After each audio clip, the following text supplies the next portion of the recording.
than that. But we are not really talking about whether the legal framework that we have set for ourselves, whether as a young person who is a lawyer, you can tell that in the next 10 years, if I should have a life plan on what our institution was being developed, rather than economic, had a checkered history of into a democracy. Can we put together? And so we are, if you are learning constitutionalism, you are sure that the government contemplate, because you're about our political sections with the constitution. So we've achieved that political. The sweeping changes that we want in the constitution. So don't get me wrong, there is absolutely a need for a change in the constitution. But the timing is where my focus will be. Now, let me give you an indication of some of the factors that you may have to consider in deciding whether to put amendments forward, particularly one that seeks to change a lot of things. And I have about 6 factors which we should consider, and it's not exhaustive. I think the first factor you should consider is the political environment. The political environment. When we say the political environment, I use the phrase in the sense of those factors that influence the political choices that we make as a people. So, for example, if you have, the stage of your democracy or the strength of the existing constitution will have a say in your political environment. Let me give you a practical example. So, Karl Loewenstein classified constitution into 3 types. So he says some constitutions are normative, and when he said normative, what it means is that those constitutions are usually complied with. The people comply with the constitution habitually. So if the constitution says that people should retire at the age of 60, nobody is going to bring someone who is 66 and say that he should be a special prosecutor anywhere. And when someone brings someone like that, the court will stand and say that is wrong and strike it out. So that is a normative constitution. I think that you need to, let me jump the 3rd and go to the 4th.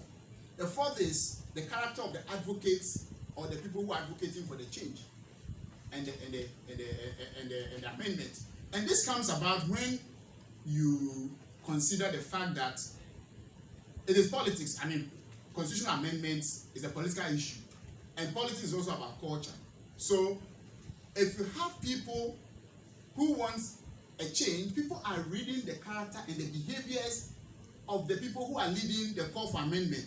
So, for example, if the people who are leading the call for amendment are people who have shown to be very intolerant to dissenting views, people who are, behaving in a way that the way that does not fall within the people's expectation of how a political leader should behave, the likely outcome is that though the amendment may have good intention, but people are going to throw it away because the leaders of the advocacy group that is championing the amendment themselves are behaving in a way that people find repulsive or unacceptable. And that is how these things work. So we are not just looking at the behaviors of the people, the political elite, we also need to look at the behaviors of the persons who are championing this advocacy for change. And then we also have to look at financial resources. Every political process is one of huge investment. And you need to have the cash because you cannot borrow the resources that you need to carry out a referendum. So it's either you are going to raise the money from foreign donors or you are going to raise it internally. Whichever way it is, you need the money to have it go, to have the process go through.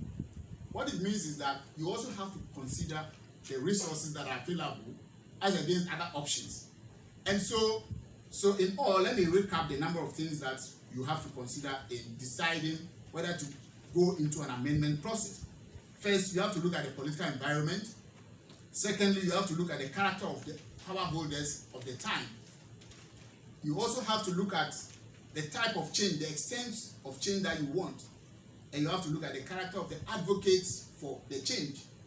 You also have to look at the process that you want to adopt, the procedures and the processes. As I've mentioned, I've given about 3 ways of getting the constitution to grow. So these are options that you have to consider. and also finally the financial resources that are available to the state to be spent on the processes. Now, with all this, I am of the view, and this is my contention, my proposal is that we need to, the most sensible or optimal way of having a major change in the constitution is to put in the constitution what is lacking most. And what is lacking most in our constitution is the participation, the direct participation of the people in the amendment process. I've explained before that the amendment process doesn't give you a lot of real options. You are at the mercy of what? The political elite deciding the question and giving it to you to choose. So what I think should be the first and the most important amendment, which we can easily have, is to amend the constitution to allow the people to have a direct, to be able to put a question directly at referendum for election or for deciding what to amend. So let me explain. Let me use the Asari and the Attorney General case, the CRC decision, to explain. Now, in that case, the plaintiff said that it is only Parliament that has the power to begin or initiate amendment proceedings, and not the executive, and his complaint really is that the President had no power, authority whatsoever to set up Constitution Review Commission and Constitution Review Implementation Committee to do anything. And the President, by doing that, is usurping the power of the of Parliament. Now, the court gave a decision and said that the plaintiff is wrong, and that when we talk of amendment, there are two parts. So the front end and the back end. The back end has to do with preparatory works, interviewing people, getting people's views, and formulating the bill, which can be done by either the executive or the legislature. What the legislature has exclusive or monopoly over is the actual legislative process, which is the front end. So the plaintiff was wrong in saying that the President has done that. Now, if you look at this decision, what it tells you is that the President has a way of initiating amendment to the Constitution. Parliament has a way of initiating amendment to the Constitution. The courts have the way of initiating. Let me explain why. The courts can direct anyone, the Supreme Court in particular, can direct anyone to do anything. And if the person fails to do it, the consequence is what? It's as if you have committed treason. And in the case of the President, is a ground for what? Impeachment.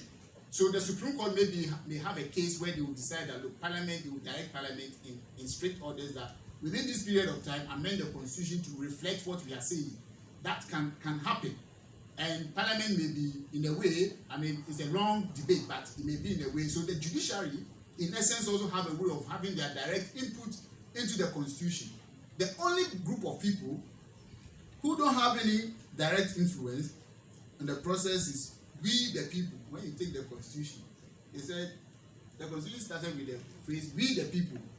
Then it goes on to say, in the preamble, the sovereignty of Ghana resides in the people of Ghana, in whose name and for whose welfare the powers of government are to be exercised in the manner and within the limits laid down in this Constitution. Unquote. What this means is that the whole Constitution and everything in it is supposed to what?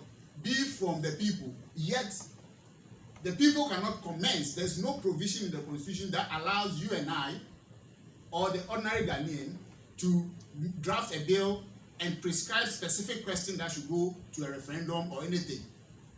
It's always the executive or the legislature that could do that.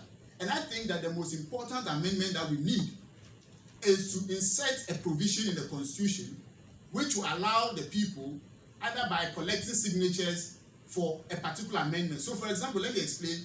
If we want Article 71 to be changed so that the salaries and the emoluments of those who are mentioned in Article 70, if we want those salaries to be tied to the general salary conditions, we should be able to prepare a bill to put a specific question which says that we don't want any committee to decide any Chinrihesi committee or anything. We want it to be tied to the economic growth. We should be able to prepare a bill and make that proposal so that we have a referendum on that issue.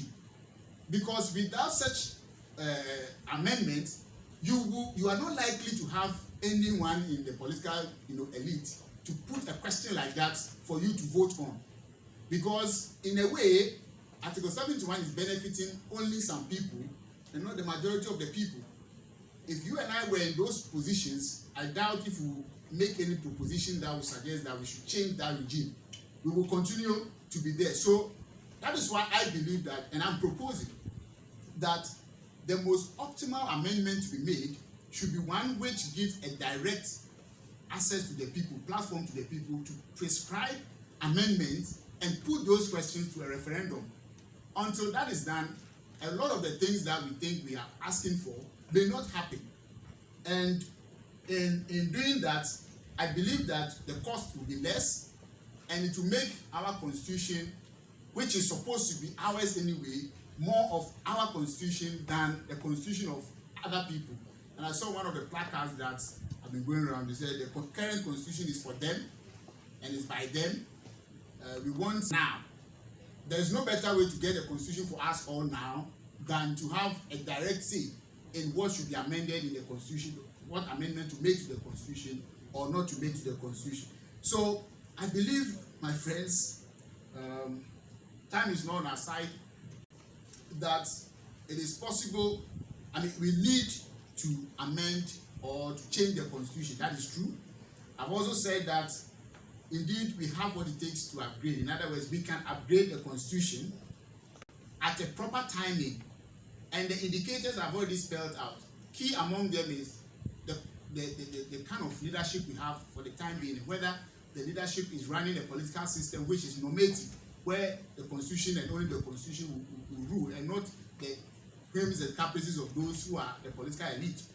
And I've also said that in choosing the time, we may be, in selection of the time, it will be very reckless on our part, considering the factors that I mentioned about the current government, to suggest an amendment, a sweeping amendment to any constitutional provision now, because the outcome may not be what we actually intend. And then finally, I said that I think the best proposal to make, which is not sweeping, but which can be very effective, is to create a platform for the people of Ghana to by themselves directly put questions for amendment to the constitution. Whether democracies will grow, or whether there is a need for the citizens to have the right to participate, will depend on the quality of citizens you have. And it can only be so when there is an economic improvement in the lives of people.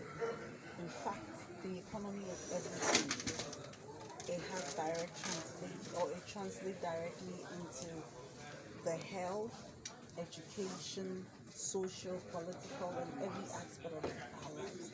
So that's why I believe that constitutional amendments in themselves do not solve the challenge of underdevelopment, but economic transformations has the potential of transforming a country, because we are where we are here because everybody feels the current constitution does not mirror their aspiration.